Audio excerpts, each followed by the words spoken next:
যখন সুইজারল্যান্ডে গেছিলাম তো দেখেছিলাম যে ওখানে খুব ঠান্ডা, স্নোফল হচ্ছে, এত সুন্দর জায়গাটা, আলপস পাহাড়ের গায়ে একটা হোটেলে আমি ছিলাম। অনেকবারই গেছি, কিন্তু ওইবারটা আমার কথা মনে আছে যে অত ঠান্ডার মধ্যে দেখছিলাম যারা ওখানে রান্নাঘরে কাজ করছে না, তাদের স্কিন মারাত্মক রকম ড্রাই। এবং সেটা নিয়ে আমি যখন ভাবছি যে ওদের স্কিন এতটা ড্রাই কেন, মারাত্মক রুক্ষ, মানে কোনো প্রোডাক্ট দিয়ে ওদের রুক্ষতাকে ঢাকতে পারছে না, এতটাই রুক্ষ।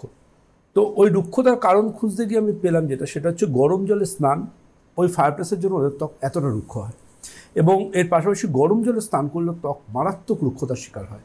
এর বাইরে যাদের থাইরয়েডের সমস্যা আছে তাদের রুক্ষতার শিকার হবে, এমনকি যাদের পিসিওডি সমস্যা থাকে তাদেরও ড্রাইনেস আছে। আমি একটা প্রশ্ন করি, যে গরম জল মানে আমরা তো শীতকালে একটু গরম জলে স্নান করি, সেটা কি নাতিশীতোষ্ণ জল নাকি না নর্মাল ঠান্ডা জলে করব, কোনটা?